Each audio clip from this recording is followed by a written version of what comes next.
Graça e paz, meu amado irmão, minha amada irmã, tudo bem com você? Seja bem-vindo à nossa aula de número 2 do curso de Demonologia. Hoje nós vamos falar, o tema da aula 2 é sobre a ação ordinária do inimigo, a tentação e a batalha diária, né? Vamos falar sobre a tentação, mas também vamos falar sobre a sugestão, né? Que também é uma ação ordinária do maligno. Para nós iniciarmos, vamos rezar, tá? Então, eu separei aqui 3 orações, tá bom? Para nós iniciarmos. Se repararam, eu estou usando a cruz, né? Da Renovação Carismática Católica, que também é um sacramental, né? Abençoado pelo sacerdote, pelo padre Luiz Fernando, que abençoou esse crucifixo, tá bom? Padre Luiz Fernando Siqueira. Vamos juntos rezar? Em nome do Pai, do Filho e do Espírito Santo. Amém. A cruz sagrada seja minha luz, não seja o dragão meu guia. Retira-te, Satanás, nunca me aconselhe coisas vãs. É mal que tu me ofereces, bebe tu mesmo o teu próprio veneno. Eis a cruz do Senhor, fugi potências inimigas, venceu o leão de Judá, a raiz de Davi, aleluia. Jesus Cristo Senhor, o Filho bendito da Virgem Maria, aleluia. Oração de São Francisco de Assis. Quando eu digo Ave Maria, os céus sorriem, os anjos jubilam, o mundo se alegra, treme o inferno e foge os demônios.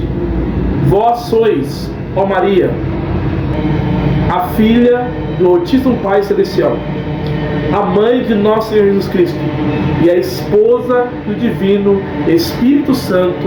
Amém. Então, meus irmãos, vamos começar falando sobre a ação ordinária do inimigo de Deus, né? A tentação e a sugestão e a batalha que nós travamos diariamente. Antes de nós entrarmos no contexto desse estudo, vamos ler, se você tem aí a sua Bíblia, lá em Mateus capítulo 4, versículo de 1 até o versículo 10, tá bom? Mateus 4, de 1 a 10. Jesus foi conduzido ao deserto pelo Espírito Santo para ser tentado pelo diabo. Ele jejuou 40 dias e 40 noites. Depois teve fome. O tentador aproximou-se e disse-lhe: se és o Filho de Deus, manda que essas pedras se transformem em pães. Ele respondeu: está escrito, não somente de pão, não se vive somente de pão, mas de toda palavra que sai da boca de Deus. Então o diabo o levou à cidade santa e colocou-o no ponto mais alto do templo. E disse-lhe: se és o filho de Deus, joga-te daqui abaixo, pois está escrito: ele dará ordem a seus anjos a teu respeito, e eles te carregarão nas mãos, para que não tropeces em alguma pedra. Jesus lhe respondeu: também está escrito: não porás à prova o Senhor teu Deus. O diabo o levou ainda para uma montanha muito alta, mostrou-lhe todos os reinos do mundo e sua riqueza, e lhe disse: eu te darei tudo isso, se caíres de joelhos para me adorar. Jesus lhe disse: vai embora, Satanás, pois está escrito: adorarás o Senhor teu Deus, e só a ele prestarás culto. Por fim, o diabo deixou, e os anjos se aproximaram para servir. Palavra da salvação. Glória a vós, Senhor. Amados, é preciso entender como que o demônio age na mente e na vontade humana de forma comum. O combate de Jesus no deserto, que acabamos de ler, é a referência dessa interferência e ação maligna para nos fazer pecar. Então, Jesus é o modelo de resistência. As táticas da mentira, do desânimo e da divisão na vida cotidiana e familiar é onde o inimigo mais tenta atacar. Ele tenta entrar pelo desânimo, ele tenta usar de mentira, ele tenta colocar divisão na família para nos destruir. Por quê? Porque ele é mentiroso desde o princípio, certo? Então, nesta aula 2, nós vamos, através da tradição apostólica, do magistério da igreja, e também através do catecismo e de São Tomás de Aquino, aprofundar como acontece a ação ordinária do inimigo, tanto na tentação como na sugestão. A nossa aula se fundamenta na teologia, sobretudo na teologia antropológica, tá? E nós vamos usar do rigor teológico da dogmática. Nós vamos dividir a ação do demônio em duas partes: tentação e sugestão. Aqui no slide eu coloquei assim: a ação do demônio se divide em extraordinária, né, que é possessão, obsessão e opressão, e a ordinária, que é a tentação e a sugestão. O magistério esclarece que a tentação é a atividade mais perigosa do inimigo, pois visa desviar a vontade humana do seu fim último, que é Deus. Então todo ser humano foi criado para fazer a vontade de Deus, porque o catecismo da Igreja Católica deixa claro que a vocação do homem é conhecer, amar e servir a Deus, né? Então o inimigo não quer que o homem conheça a Deus, não quer que o homem ame a Deus e não quer que o homem sirva a Deus. Então, o mecanismo psicológico e intelectivo de São Tomás de Aquino, na Suma Teológica, explica que o demônio não tem acesso direto à inteligência e à vontade do homem, pois essas faculdades pertencem ao santuário interior da alma, acessível apenas a Deus. Então, o inimigo de Deus, ele não pode se apossar da alma humana, não pode se apossar da consciência humana, do interior humano, que é um sacrário inviolável, aonde só Deus toca, só Deus habita. Embora Deus permita que o inimigo ele possa possuir o corpo do homem, Deus não permite que o inimigo se aposse da alma do homem, que é um sacrário inviolável, aonde só Deus, aonde só Jesus, aonde só o Espírito Santo tem livre acesso.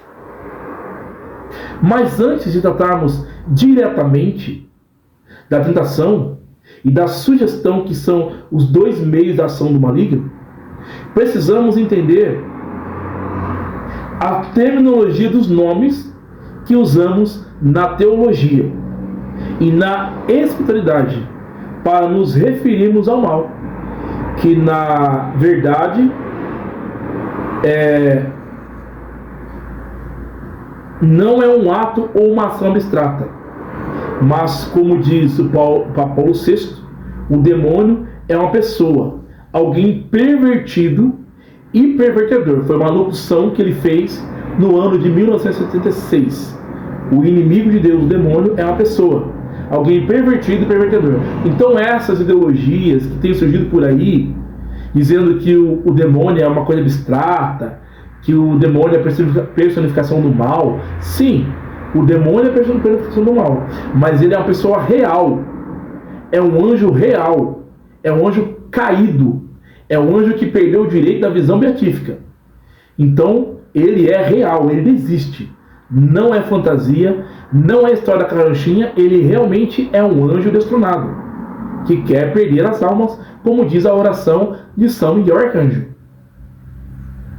Então, o que acontece?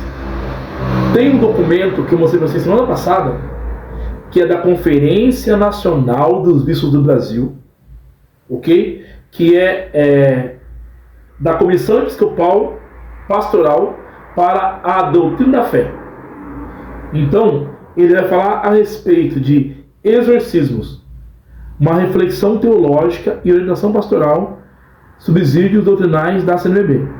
Então, quem que é esse tentador? Quem que é esse tentador que tenta Jesus? Que tenta nosso Senhor Jesus Cristo no deserto enquanto ele está jejuando 40 dias. Quem que é esse tentador? Diabo e demônio na Sagrada Escritura. Bom, a crença nos demônios existe em todas as culturas e religiões, mas nem sempre tem em cada uma delas o mesmo significado e a mesma função.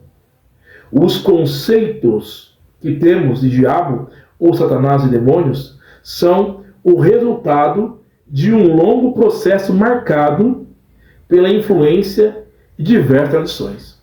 Então, assim, muitas religiões creem que existe uma figura maligna chamado Satanás, demônio ou diabo. Entre eles está o cristianismo, o islamismo e a religião judaica. Tá ok? Em geral, na linguagem do cotidiano, esses personagens se confundem como se os vocábulos que os designam fossem perfeitos sinônimos ou variados, de modo a falar e de modo de ser. Então, quando nós falamos demônio, Satanás, diabo, cada nome tem o seu significado, apesar de que nós usamos para a mesma pessoa, ok? No entanto, a demonologia bíblica é bastante complexa e dificilmente redutível a nomes e adjetivos empregados que não são unívocos, nem estão livres de ambiguidade. Então, a igreja, ela vai dar uma definição do nome de Satã, Satanás e Diabo, que é a mesma pessoa, mas o seu significado tem conotação diferente. Então, quando eu falo de tentação, de tentador, eu preciso especificar o nome desse tentador. Sabemos que é um anjo destronado, que perdeu a graça da visão beatífica.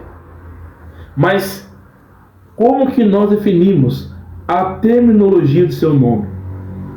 Então, vamos lá. A palavra hebraica Satã vem do verbo estin, que é mudo, tá? Que significa incomodar e indica o adversário de modo geral, homem ou espírito. Embora no Antigo Testamento o termo Satã designe por vezes um adversário humano. Por exemplo, 1 Samuel 29, versículo 4, 2 Reis 19, 23, 1 Reis 14, 2, não vou ler agora porque a nossa aula é muito extensa, se você quiser depois você pega e lê. O termo é usado predominantemente para indicar um ser espiritual, sobre-humano, cujo papel é acusar e contrariar de modo obstinado e impiedoso os humanos no tribunal de Deus. Então, a palavra Satã, a palavra Satanás e a palavra diabo tem a conotação de adversário. E depois nós vamos ver um pouquinho mais sobre o que é diabo, que tem também um outro significado. Então, em primeira instância, a palavra Satanás significa um adversário, um acusador, aquele que nos acusa diante de Deus. Em nenhum texto veterotestamentário, ou seja, nenhum texto da Sagrada Escritura, Satã é visto como um rival de Deus, que compete com ele pela alma dos seres humanos. Então, Satanás não é um equivalente a Deus. O poder de Deus é superior ao inimigo. Então, Deus é onipotente. Agora já o poder do inimigo é subordinado ao poder de Deus. O Satã é um subordinado a Deus e não um inimigo igualmente poderoso que disputa com ele o domínio sobre o destino dos seres humanos. O Satã aparece em alguns textos bíblicos, mas como um ser que tem acesso a Deus e não é mostrado como uma força antagônica ao Criador. No caso de Jó, por exemplo, o Satã se manifesta como um adversário que dialoga com Deus para acusar o ser humano e defender os interesses divinos. Ele não acredita que o ser humano, diante das desgraças, seja capaz de reconhecer a grandeza de Deus. Por isso, Deus permite que ele prove Jó com desgraças. Jó, porém, confirma a sua fidelidade a Deus durante as duras provações a que foi submetido. Então aqui nós temos o caso de Jó, um homem justo, temente a Deus, que é acometido de lepra, que é acometido de desgraças, perde filhos, perde terreno, perde animais, perde tudo, e fica apenas ele e a esposa. O que a esposa diz? Amaldiçoa seu Deus e morre. Jó vai dizer: como fala isso, sua louca mulher? Nu saí do ventre da minha mãe e nu vou voltar para a terra. Deus me deu, Deus tomou. Louvado seja o nome do Senhor. Em nada disso Jó blasfemou contra Deus. E Jó tem que suportar as injúrias de seus 3 amigos. E Jó rebate a tudo que eles falam e reconhece que na sua carne ele verá o seu Deus, que ele verá a manifestação do poder do seu Deus na sua carne. E aí então Deus cura Jó quando ele ora. Olha o detalhe, ele ora por seus amigos. Jó não blasfemou contra Deus, Jó não se revoltou, Jó respondeu e rebateu seus amigos e ainda orou por eles, e Deus deu a vitória para Jó. Então, o inimigo de Deus, ele não tem poder para destruir a alma humana, mas ele tem poder de tentar e nos querer fazer perder. Ele usa da tentação, da sugestão, para que nós renunciemos a Deus de livre e espontânea vontade, mas sendo tentados por ele e seguindo as suas sugestões malignas.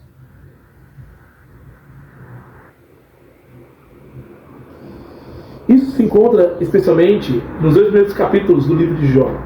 Satanás saiu da presença do Senhor e feriu Jó com chagas malignas, desde a planta dos pés até o alto da cabeça. Então Jó, sentado no meio do lixo, raspava o pulso com um caco de telha. Foi quando sua mulher disse: ainda continuas a tua ingratidão? Amaldiçoa teu Deus e morre de uma vez. Ele respondeu: falas como uma assim insensata. Já lemos sobre isso. Originalmente, a expressão utilizada era Satanás, com o artigo o, designando não um nome, mas um encargo, o acusador. Só gradativamente, esse vocábulo passou a ser usado como nome próprio, sem artigo. O primeiro texto com esse uso é 1 Crônicas 21, 1, no qual o autor do livro de Crônicas atribui a Satã o que, 2 Samuel 24, 1, atribui à ira do Senhor. O conceito de Satanás como opositor a Deus, tal qual é conhecido hoje, entrou muito lentamente nos escritos bíblicos, somente em um estágio posterior do judaísmo. Deus e Satanás são descritos em uma contraposição irreconciliável, a tal ponto de que se dirá, no Novo Testamento, que ocorreu uma queda de Satanás, permitida por Deus. Lucas 10, 18, João 12, 41 e Apocalipse 12, 9 seguintes. No entanto, já antes, desde o livro de Jó, e mesmo no Novo Testamento, Satã é compreendido como um ser indivino e com traços de tipo pessoal. O livro da sabedoria, escrito em época muito próxima ao do Novo Testamento, é particularmente claro ao identificar a serpente que tentou o ser humano do paraíso como o diabo. Sabedoria 2:24. A partir de então, compreende-se que a criação foi feita essencialmente boa, mas se perdeu pelo pecado, que passa a desenvolver uma história marcada pelo mistério do mal. Essa ideia de Satã como um inimigo pessoal de Deus foi possivelmente influenciada por concepções dos povos circunvizinhos, desde os babilônios até os persas e a religião grega. Nesse aspecto, o judaísmo, no ano 500 a.C. em diante, pode ter sido influenciado principalmente pelo zoroastrismo, que tem uma concepção dualista do mundo e da divindade. Assim, Deus pode ter se servido desses meios para que o antigo Israel, marcado pela absoluta transcendência e bondade de Deus, conhecesse a ideia da existência de seres espirituais que se opõem a seus desígnios. Diabolos é a palavra preferida pela Septuaginta, que é a Bíblia católica, tá? Para quem não sabe, a Septuaginta é a versão dos 70 sábios que traduziram a Bíblia em Alexandria, no Egito. A Bíblia é usada pelos apóstolos e a Bíblia é usada por Jesus. Se você quiser conhecer mais sobre isso, você pode fazer comigo um curso de teologia ou o curso de Sagrada Escritura. São dois cursos, ou teologia ou curso de Sagrada Escritura, que é um curso pago, mas o valor é ridículo. O valor é R$ 59,00 por mês. R$ 59,90. Aliás, a promoção. Só esse mês, se você adquirir o curso de teologia ou o curso de Sagrada Escritura, o valor fica por R$ 49,90. E detalhe, você recebe certificado no final do curso. Beleza? Vamos lá. Então, a Septuaginta traduziu o nome hebraico Satã por diabolos. Foi com esse significado que o termo foi assumido e usado no Novo Testamento. Mateus 4:11, que acabamos de ler, João 6:70, João 8:44. A palavra diabo vem do grego, diabolos, e significa caluniador. Caluniador. Se Satanás significa adversário, a palavra diabolos significa caluniador. Então Satanás, ele é um adversário e ele é um caluniador. Ok? Ele é o semeador da discórdia, adversário na relação de Deus com os seres humanos. No Antigo Testamento, a palavra diabolos aparece somente no livro da sabedoria, Sabedoria 2:24. Ao afirmar que a morte entrou no mundo por invés do diabo, no Testamento, o termo ocorre 34 vezes. Então, 34 vezes, se Satanás, diabo, não fosse real, o Novo Testamento não daria tanta ênfase a essa pessoa maligna, chamada diabo Satanás. 34 vezes é mencionado o nome de Satanás no Novo Testamento.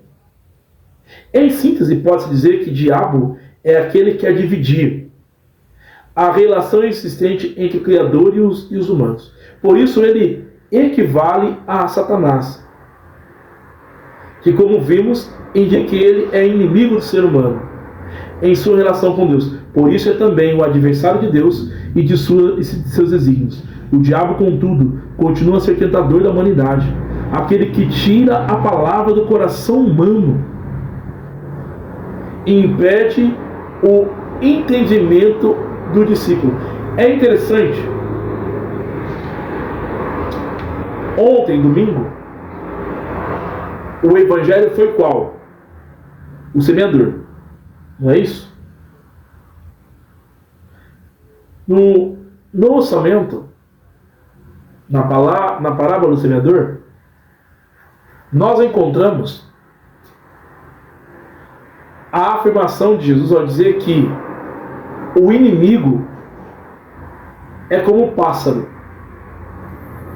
Ele vem comer as sementes que caem às margens, à beira do caminho. Essa passagem vai dizer que Satanás é como um pássaro, pronto para tirar, roubar de nós a palavra assim que ela cai na terra do nosso coração. Se a palavra não acha lugar para fecundar a terra do nosso coração, ela é roubada pelo inimigo de Deus. Olha que forte isso. Então, ele quer roubar de nós a amizade com Deus. O inimigo de Deus impede entendimento do discípulo a respeito da vontade e da palavra de Deus. Bom, por isso, Jesus envia seus discípulos para anunciar o reino, para libertar a humanidade dos espíritos malignos. Marcos 3,15, Marcos 6, 6, 7, versículo 13, Marcos 16, 17. Mas com duas condições: pela fé e pelo caminho da cruz. O discípulo de Jesus, e o documento Aparecida vai deixar muito claro isso, somos chamados a ser batizados, discípulos e missionários. E com missão, usar a nossa fé para libertar os irmãos e seguir Jesus carregando a cruz, ou seja, aceitando a martiria, o sofrimento diário,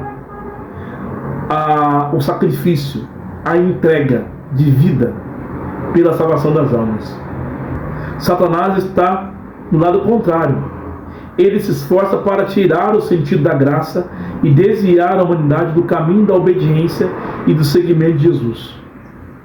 A partir do final do quarto século, devido aos comentários exegéticos de São Jerônimo, o livro de Isaías, e também devido à sua tradução da Vulgata, passa-se a empregar outro nome para designar o chefe dos espíritos imundos, Lúcifer. Desde São Jerônimo, o nome Lúcifer é estabelecido como um nome próprio de Satanás, devido à sua tradução de Isaías 14:12, o termo que em latim significa portador da luz. Então, quem introduz o nome de Satanás como Lúcifer na esfera cristã, na tradição cristã, é São Jerônimo, quando traduz o nome Satã, né, que está personificado em Isaías 14:12 com o nome portador da luz. Ele traduz como Lúcifer, portador da luz, que também nas Bíblias evangélicas e algumas traduções católicas antigas é também chamado de estrela da manhã. Então, na tradição cristã, nós tomamos o nome Lúcifer como filho das trevas. Ok? Conclui-se, portanto, que diabos e demônios não aparecem nos textos bíblicos de modo idêntico e unívoco. Então, Satanás significa adversário. Diabo significa caluniador. E Lúcifer, portador da luz. Ok? Não podemos esquecer isso. Você que está estudando demonologia, tem que saber diferenciar esses nomes. Ok? A teologia católica é muito séria e tem o seu padrão de terminologia bem centrado na tradição, no magistério e também na Sagrada Escritura. Culturas antigas utilizavam o termo demônio tanto para portadores de bênçãos como de maldições. O cristianismo, contudo, preferiu distingui-los valendo-se do vocabulário demônio em sentido exclusivamente nocivo e empregando o termo anjo para designar os portadores de graças e bênçãos divinas. Assim se refutou o conflito entre crença em um Deus poderoso e bom, mas a quem se atribuía também a origem dos males do mundo. A fé cristã nega qualquer atribuição da origem do mal a Deus e a atribui à ação dos espíritos rebeldes. Aqui nós temos o perigo de uma simbologia muito utilizada pela juventude. Ok? Aquele símbolo chamado Tony Calton, que é um símbolo assim redondo, que tem uma onda no meio assim, de um lado uma parte branca com a bolinha preta e do outro uma parte preta com a bolinha branca, significando equilíbrio entre o bem e o mal, dizendo que do bem também surge o mal e que do mal também surge o bem. Esse é o perigo filosófico de uma mentira satânica que tem brotado no seio de alguns cristãos católicos. E nós temos que tomar cuidado. Deus é o princípio do bem. E tudo quanto Ele criou é bom. Quando o anjo caído, chamado Lúcifer, se revolta contra Deus e sai da presença de Deus, ele se torna o inventor da maldade, autor e princípio do pecado. Nele não há bondade. Apesar de ter sido criado bom, não há bondade. E por não haver bondade nele, também não há arrependimento. E por não haver arrependimento, ele quer destruir a criatura humana. Ele tem ódio mortal da criatura humana. E deseja a minha e a sua condenação. Mas pelo sangue de nosso Senhor e Salvador Jesus Cristo, já fomos salvos, já fomos libertos e curados da tirania do inimigo. E devemos tomar posse dessa graça. E não atribuir a Deus a maldade. E nem atribuir ao inimigo a bondade. Deus, por ser bom, consegue tirar de todo mal um bem maior. Isso não significa que nele há mal. Em Deus só há o bem.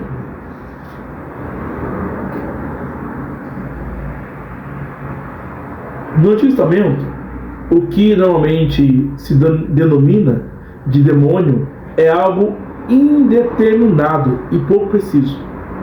Não existe uma palavra hebraica que corresponda a demônio. Ok?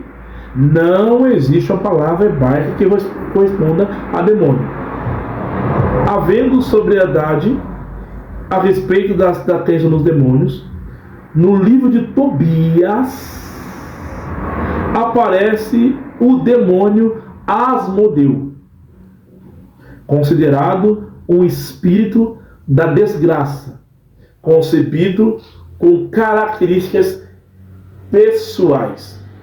É a primeira vez que o Antigo Testamento menciona a existência do demônio. Aqui, a terminologia demônio, que não aparece no Antigo Testamento, é mencionada a primeira vez. Ah, mas lá em Gênesis não é demônio, é a serpente. Personificação do demônio. Entende? Os demônios no Antigo Testamento são concebidos como espíritos, isso é, poderes sem carne nem ossos. Então, o demônio, ele é espírito puro. Os demônios são espírito puro, não tem carne. E por serem seres espirituais, eles têm certos poderes que são condicionados por Deus.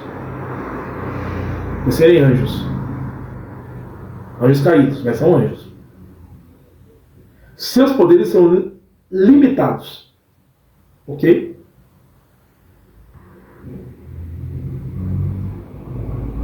Bom,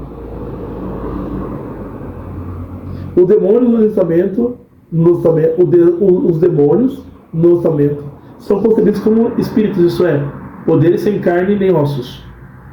Lucas 24, 19. Que incidem sobre as pessoas e lhe causam malefícios. Os termos gregos relacionados a demônios ultrapassam qualquer concepção abstrata, indicando um ser pessoal. A mentalidade popular da época dos evangelhos havia criado tal vocábulo para designar poderes impessoais, potências espirituais ou forças maléficas, capazes de entrar nas pessoas e lhes provocar enfermidades. Então, na concepção greco-judaica,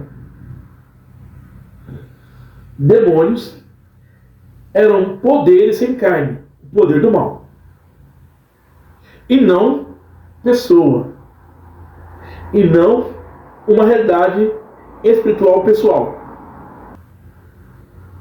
Eles provocavam enfermidades, assim como Jesus curou o menino epilético, expulsando o demônio dele. É uma passagem muito corriqueira dentro da Sagrada Escritura. A demonologia neotestamentária no corriqueiro, seja assim, de ser uma coisa corrente que acontecia. Enfermidades eram atribuídas a demônios, ok? No Novo Testamento, enfermidades incuráveis era atribuída a demônios, certo? A demonologia neotestamentária é resultado de um longo processo de reflexão e fusão de conceitos judaicos e pagãos. Ao contrário do que alguns afirmam, o Novo Testamento tem pouco interesse nos demônios. E quando demonstra ter, em vista da soteriologia. O que é a soteriologia? Toda vez que a Sagrada Escritura, o Novo Testamento, tratar da realidade chamada demônio,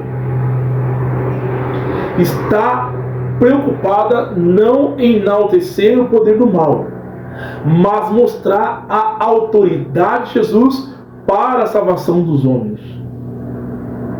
Como vimos na aula passada, Jesus se manifestou para destruir as obras do diabo, as obras do demônio. Então, não há uma preocupação exagerada do Novo Testamento em enaltecer o inimigo. Ao contrário, há uma preocupação em enaltecer o poder e a ação de Jesus, de Deus, para destruir as obras do inimigo em vista da salvação do ser humano. Soteriologia significa estudo sobre a salvação. Contra a tentativa de nomear os demônios, sua hierarquia, seu mundo, sua natureza, ou mesmo o seu próprio pecado. Os textos revelam que Jesus não veio para revelar a natureza secreta dos espíritos malignos, mas para anunciar que Deus assume nossa luta contra o mal em todas as formas. Olha que bonito isso. Palavra da igreja, irmãos. CNBB. Muito católico não conhece o documento. As pessoas têm uma certa deficiência em meter o pau. Metem o pau na CNBB. Criticam a CNBB. Mas não conhecem nem os documentos que a CNBB lança. Não conhecem aquilo que a Igreja do Brasil está falando. Esse documento é atualíssimo. Então, olha só. Que bonito isso. Eu vou repetir. Os textos revelam que Jesus não veio para revelar a natureza dos espíritos malignos, mas para anunciar que Deus assume nossa luta contra o mal em todas as formas. Muito bonito isso. Jesus, com sua obediência e sua cruz, venceu definitivamente Satanás. A ação de Jesus ao exorcizar os demônios manifesta que nele, o Cristo, o mundo é libertado dos tormentos dos demônios. Os demônios são espíritos de perdição e aparecem algumas vezes como causadores de enfermidades, por causarem doenças que deixam as pessoas impuras, segundo a mentalidade da época. Eles são demonizados. Espíritos impuros, o demônio, ou um grupo deles, legião, age para prejudicar a saúde física de alguém. Marcos 5,9, Lucas 8,2. Aos demônios se atribuíam muitas doenças, cujas origens eram desconhecidas. Marcos 1, 23, 5, de 3 a 5, Lucas 4:39. Isso se deve ao fato de que, naquele contexto, a impureza não indicava um qualitativo moral, mas um ritual e cultural. Acreditava-se que a pessoa enferma era impura, que está afastada de Deus e, consequentemente, deveria ser afastada da participação dos atos litúrgicos e das sinagogas. Por exemplo, os leprosos viviam fora da cidade.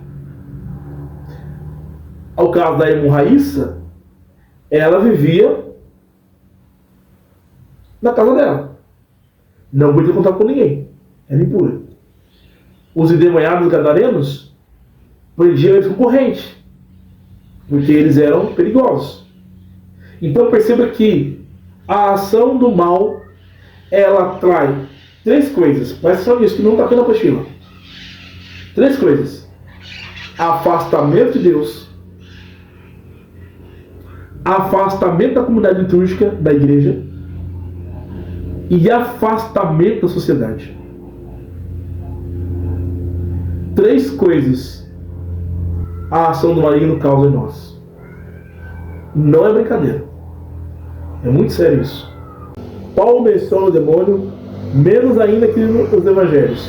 Em suas cartas, o apóstolo cita os demônios apenas em Coríntios 10:20, quando afirma que os sacrifícios pagãos são oferendas a demônios e não a Deus, para falar das forças espirituais, mas Paulo prefere os termos principados e potestades, poderes e autoridades. Romanos 8:39 a 38:39, 1 Coríntios 15:24 a 25, Efésios 3:10 e Colossenses 2:8 a 15. Mas o significado exato desses termos não está claro e parece não ser unívoco. Os evangelhos, contudo, distinguem a ação do diabo da ação dos demônios. Em geral, o diabo é o tentador, aquele que tem poder de seduzir, tentar para o pecado. Os demônios distinguem-se a provocar doenças, seja de ordem física, seja de ordem psíquica. Então, o diabo é o tentador, demônios que causam doença. Essa é a concepção da época, do pensamento da época. Ok? Por isso, o Novo Testamento emprega a expressão possessão demoníaca ou pessoas endemoniadas. Ainda que a origem de todos os males e pecados seja atribuída ao diabo, são os demônios que atuam nas possessões. Então, o chefe dos espíritos malignos, chamado diabo, ele que envia os demônios para que se aposta nas pessoas e cause doenças. Sendo assim, o diabo atuaria diretamente na tentação e agiria indiretamente nas possessões por meio dos demônios. Apesar dessa diferenciação, há nos evangelhos dois textos, Marcos 3:22 e Lucas 10:17, que expressam Jesus vinculando as possessões demoníacas à ação do diabo. Essa falta de precisão nos termos e a pluralidade de suas atribuições podem sintetizar dois aspectos. O mistério do mal não nos é atualmente conhecido, e as ações do diabo e dos demônios sempre coincidem em sua finalidade, qual é?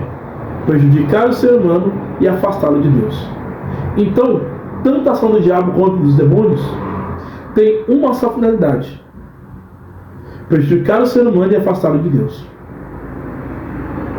Prejudicar o ser humano significa tentá-lo, sugestioná-lo para que peque, para que erre, para que renuncie a Deus e fazê-lo cair no inferno, afastá-lo de Deus. O que nós encontramos aqui? Vamos entender os conceitos fundamentais então. Já que entendemos quem é Satanás, que é o diabo e o que é demônio, nós vamos agora entender como a igreja ensina a atuação dos demônios. Existe uma ação ordinária e existe uma ação extraordinária, certo? A igreja ensina que a atuação demoníaca se divide em dois modos principais. Primeiro, a ação ordinária. É a tentação por sugestão. A forma mais frequente e sutil consiste em insinuação na mente, pressões da vontade e estímulos a paixões, sem dominar a pessoa, nem suprimir seu livre-arbítrio. Então, a tentação começa com sutis desejos, sutis vontades, e depois o sussurrar, a sugestão do inimigo na mente. Isso nós chamamos de tentação e sugestão. É a mesma coisa que o inimigo fez com Eva e fez com Adão. Consiste em insinuações na mente, pressões na vontade, estímulos às paixões, sem dominar as pessoas, nem suprimir seu livre-arbítrio. Deus permite essa ação para que, ao resistir, a fé amadureça e a liberdade se fortaleça na escolha do bem. Vamos explicar isso. Você está na sua casa e vai tomar um banho gostoso. E daí te vem, meu irmão, pensamentos impuros com mulheres. E daí já começa uma tentação, que pode ser de fora, do próprio inimigo, que pode ser a sua concupiscência, da sua carne, ou que pode ser por causa daquelas imagens pornográficas do mundo que estão na sua cabeça. Então, Satanás, concupiscência e mundo. Tá? Você tem dois caminhos: resistir à tentação, rezar e fugir, tomar um banho gelado, ou alimentar esses pensamentos e aceitar a sugestão do inimigo que vem para a sua cabeça. Olha, faça, olha, realize, Deus perdoa, depois você confessa. Se nós resistirmos, fortalecemos nossa vontade, resistimos na fé, fortalecemos a fé e glorificamos a Deus. Se nós cairmos, estaremos em pecado mortal e realmente precisaremos de um arrependimento para nos confessarmos, para voltar à graça. Isso é a tentação e sugestão.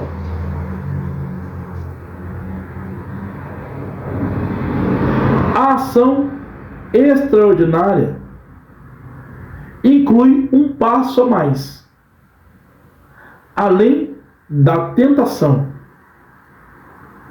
além da sugestão, uma opressão, uma obsessão, uma infestação ou possessão. Essas intervenções de opressão, obsessão, infestação e possessão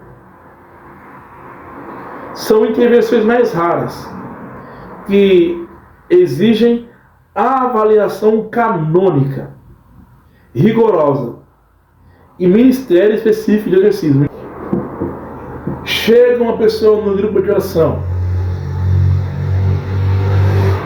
ou na comunidade e pede um terço na casa. O grupo de oração vai, reza o terço.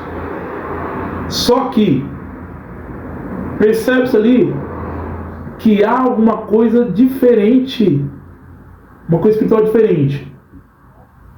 Percebe-se, sente-se uma ação maligna, de fato. O leigo não vai fazer oração de exorcismo. Ele pode sim, a renovação carismática católica tem o ministério das famílias, que faz a oração de bênção da casa. Inclusive nem é o servo que faz, é o pai de família que faz a oração. E o ministério de libertação também pode ir na casa, rezar um terço, clamar o Espírito Santo, pedir a bênção de Deus sobre aquela família. Mas somente a igreja, com autorização canônica, pode investigar se ali há uma opressão, uma obsessão, uma infestação ou uma possessão. Agora, o que vem a ser a sugestão e o que vem a ser a tentação?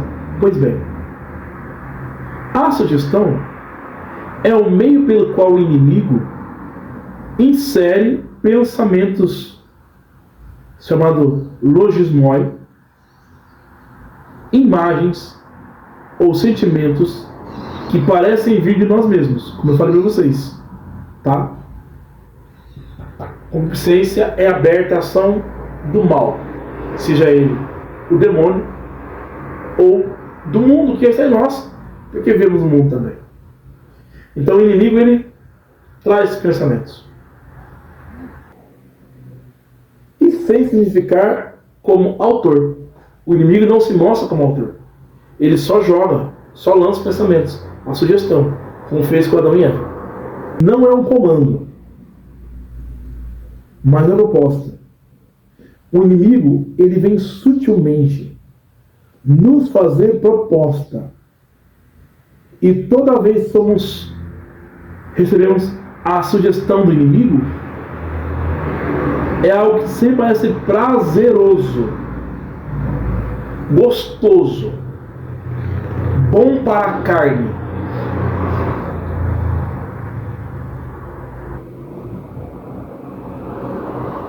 A pessoa vê uma carteira cheia de dinheiro, não tem ninguém vendo.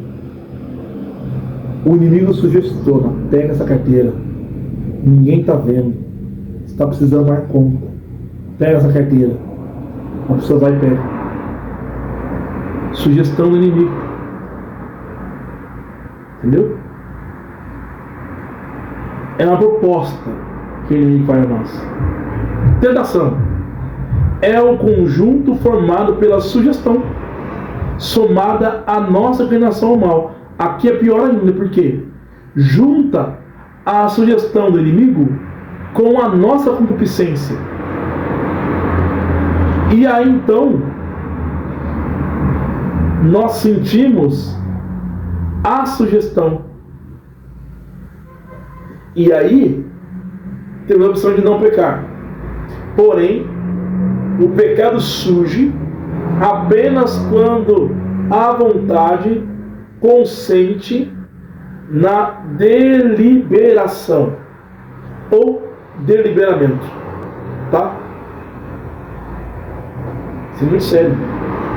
É muito sério.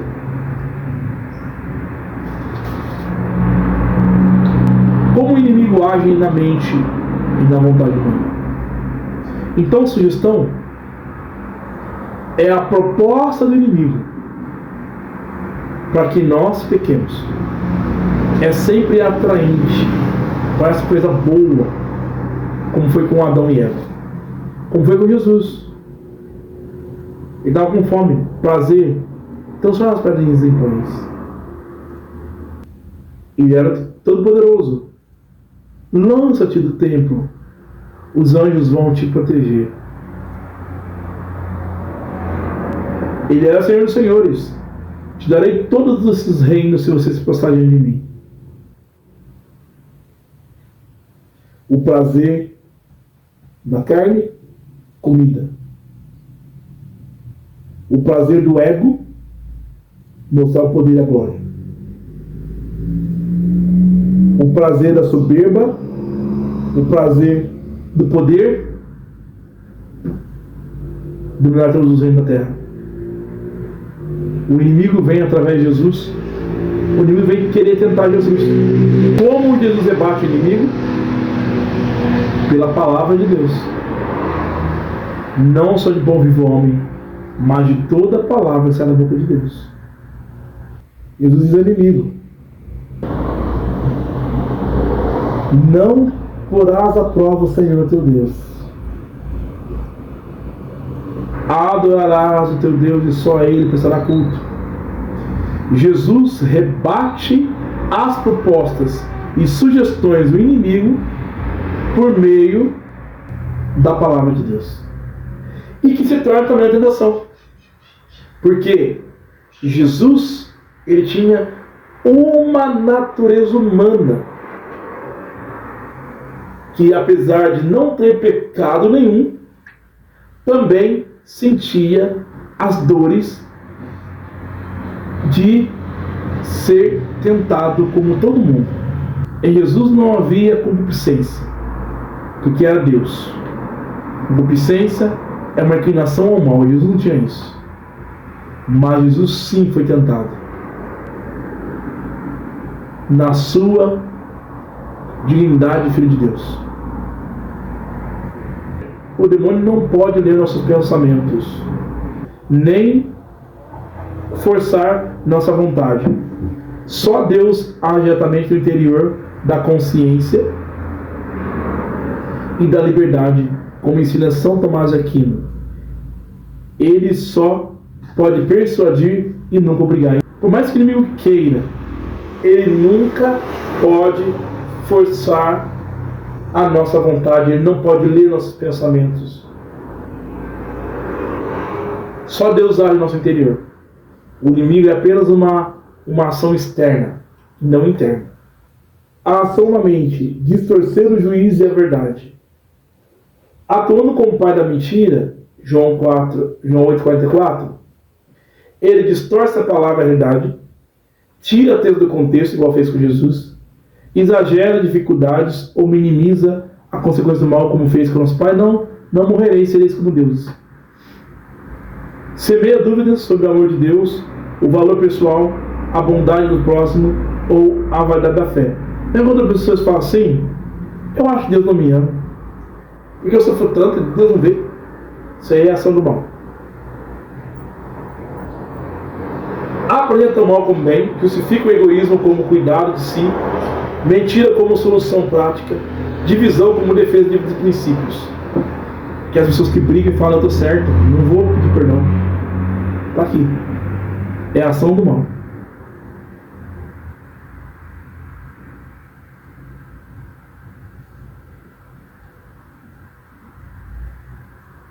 Ação na vontade.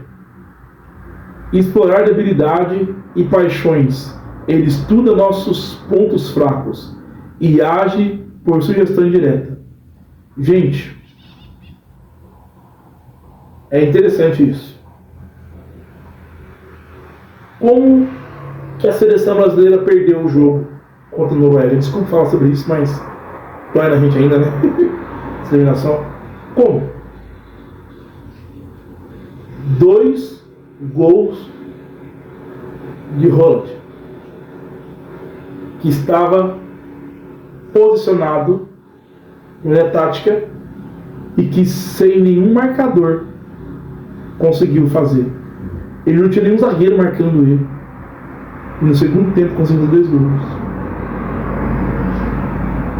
Um inimigo que estudou a estratégia e as fraquezas da defesa brasileira e fez 2 gols.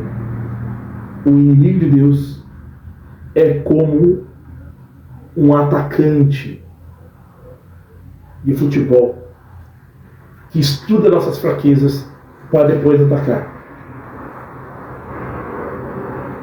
Então, ele conhece nossas fraquezas e age por sugestão indireta. Desperta a inclinação desordenada ao prazer, poder, riqueza ou aprovação. Aproveita o cansaço, a solidão, a dor, a frustração para enfraquecer a resistência. Nunca impõe a escolha. Cabe a nós escolher ou rejeitar a proposta. Por isso que o apóstolo Tiago vai dizer: ninguém, quando for tentado, diga, é Deus que me tenta. Deus é inacessível ao mal, e ele não tenta ninguém. É o homem que, uma vez tentado, inclinado à concupiscência, concebe o pecado, e uma vez concebido, ele vem à tona. Então, olha só, está lá em Tiago, capítulo 1, versículo 13 a 14. Ok? Ninguém, ao ser tentado, deve dizer, sou tentado por Deus. Deus não tenta ninguém ao mal. Mas cabe a cada um. É tentado quando traído, seduzido pela sua própria concupiscência, é levado ao pecado, concebe pecado. Modelo perfeito, como eu falei para vocês, o combate de Jesus no deserto, de Mateus 4, de 1 a 11 que nós vemos, é o contexto teológico após o batismo de Jesus. Quem conduz Jesus ao deserto? É o Espírito Santo. O Espírito conduz Jesus ao deserto. E no Espírito, Jesus vence a tentação. Assim, ele recapitula a história de Israel, onde Israel falhou ao ser provocado por 40 anos. Cristo vence ao resistir 40 dias. Sua vitória é a garantia de nossa força na batalha diária.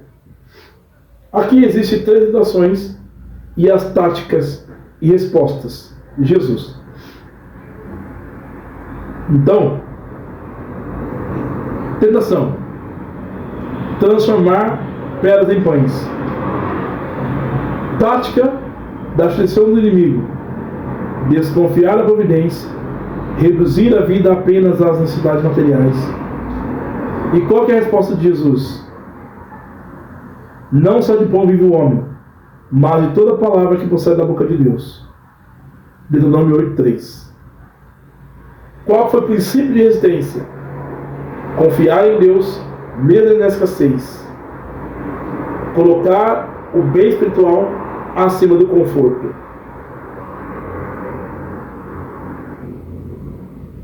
Segundo, pôr-se à prova no penáculo do templo, ou seja, jogar-se, atirar-se. Aqui, a tática do inimigo é a presunção, exigir que Deus prove o seu amor por sinais. Também está escrito, a resposta de Jesus: não tentarás o Senhor teu Deus. Princípios de resistência: respeitar a soberania divina, não arriscar por orgulho ou exigência.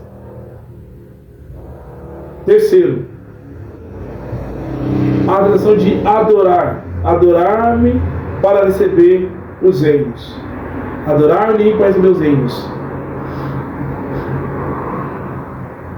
Tática da sugestão: trocar a fidelidade de Deus, trocar a fidelidade a Deus por poder e glória passageiros. Resposta de Jesus: vai de Satanás, porque está escrito: adorarás o Senhor teu Deus, e só a Ele servirás. Princípio de resistência: colocar em Deus em primeiro lugar. Colocar Deus em primeiro lugar. E recusar qualquer compromisso com o mal. Então vamos lá. Confiar em Deus, menos escassez, e colocar o bem espiritual acima do conforto. É resistência ao mal. Respeitar a soberania divina, não arriscar por orgulho ou exigência. Resistência ao mal. Colocar Deus em primeiro lugar, recusar qualquer compromisso com o mal. Resistência ao mal. Vamos lá, tá acabando. Tá acabando já, gente. Calma aí.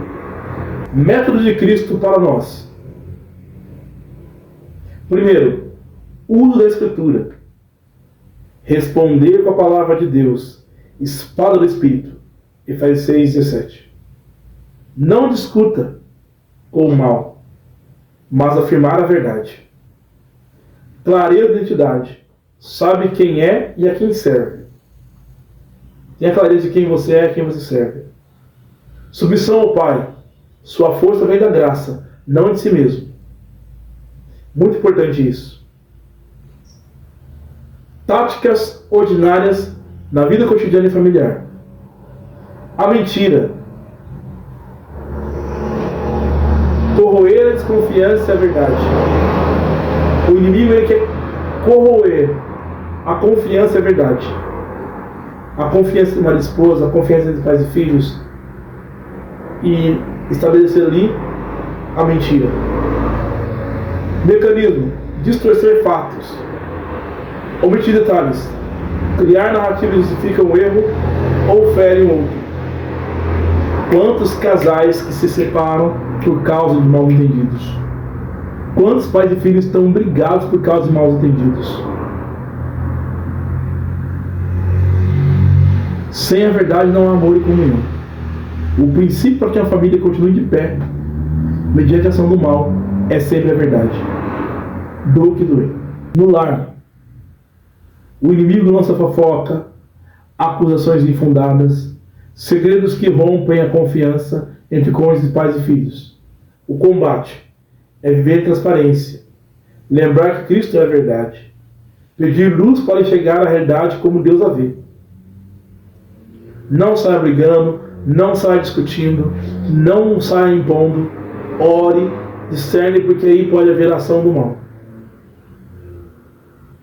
O inimigo também usa o desânimo para paralisar a esperança.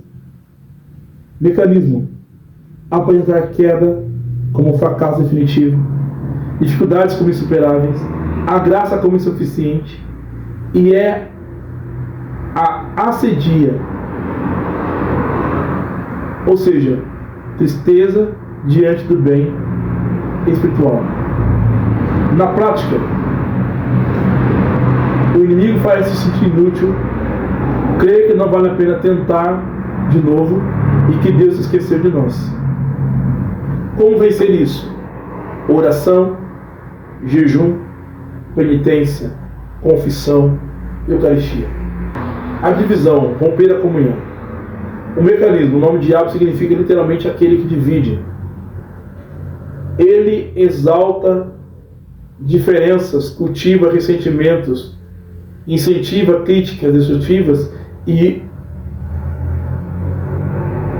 a palavra que a gente usa muito, cada um por si.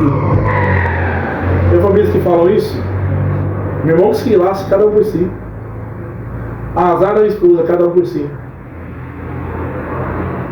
Na família, nós vemos competição entre irmãos, rigidez que impede o perdão, silêncios que ferem, rompendo a unidade que Cristo quer para o lar. João 17:21.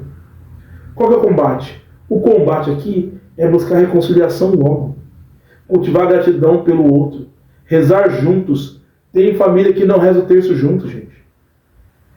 Como faz importante o terço de família. Se não é possível todo dia, pelo menos uma vez por semana, no domingo que seja, mas que reza em família. Lembrar que uma casa dividida não subsiste. Então pais e filhos precisam caminhar juntos. Práticas de resistência diária, baseadas na Escritura, tradição da Igreja e orientações da Associação Nacional dos Exorcistas. Vigilância: distinguir seus pensamentos e sugestões alheias. Não acolha nem desenvolva o que vai contra a lei de Deus, a palavra de Deus. Memorize textos. Chave para responder como Jesus fez. O padre Jonas da Bíblia ensinou o método, a Bíblia do meu dia a dia. Eu criei um método de estudo bíblico. Se você quiser, depois eu te ensino. Chama eu no particular, que eu te ensino. Muito bom o método. Oração. especialmente Pai Nosso, porque ele traz um pedido específico: livrai-nos do mal. Esse mal eu aprendi com o Padre Rufus, que não é um mal abstrato, mas esse mal, livrai-nos do mal, significa livrai-nos do maligno.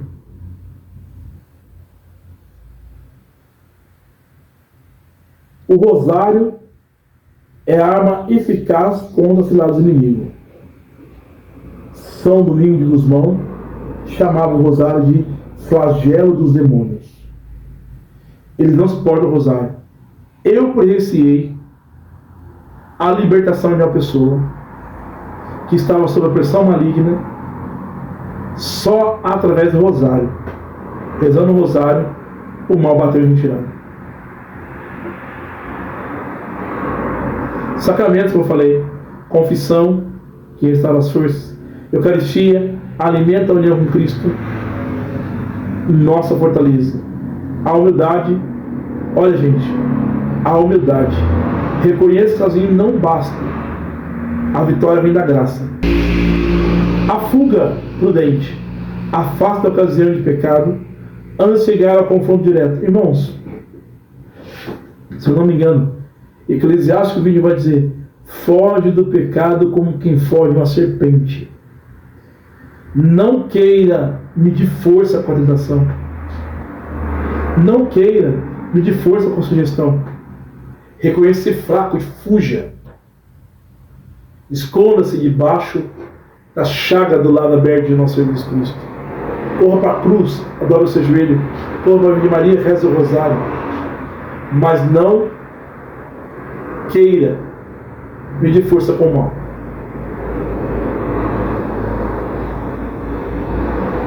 Conclusão: a tentação não é sinal de abandono divino, mas espaço para exercitar a liberdade e crescer na fé. A batalha é diária, mas a vitória foi conquistada por Cristo. Se resistirmos firmes, o diabo fugirá de nós. Tiago 4,7. A sugestão não tem poder sobre nós se não abrimos a porta. É bonito pensar que Santa Cruz vai dizer assim, que Satanás é como que um cachorro amarrado. Ele só nos morde se nós nos aproximarmos dele. Amém? Vamos rezar? Em nome do Pai, do Filho e do Espírito Santo. Amém. A vossa proteção recorremos, Santa Mãe de Deus. Não desprezei nossas súplicas em nossas necessidades, mas livrai-nos sempre dos perigos, ó Virgem gloriosa e bendita. Salve, Rainha, Mãe de misericórdia, vida, doçura e esperança nossa salve. A vós bradamos ligadar os seus irmãos, a vós suspirando, gemendo e chorando, neste vale de lágrimas, eia, pois, advogada nossa, estes vossos olhos misericordiosos nos ver, e depois desse desterro mostrar-nos Jesus, bendito é o fruto do vosso ventre. Ó clemente, ó piedosa, ó doce Virgem Maria, rogai por nós, Santa Mãe de Deus, para que sejamos dignos das promessas de Cristo. Amém. Deus te abençoe poderosamente. Juntos em mais uma aula que nós estamos terminando.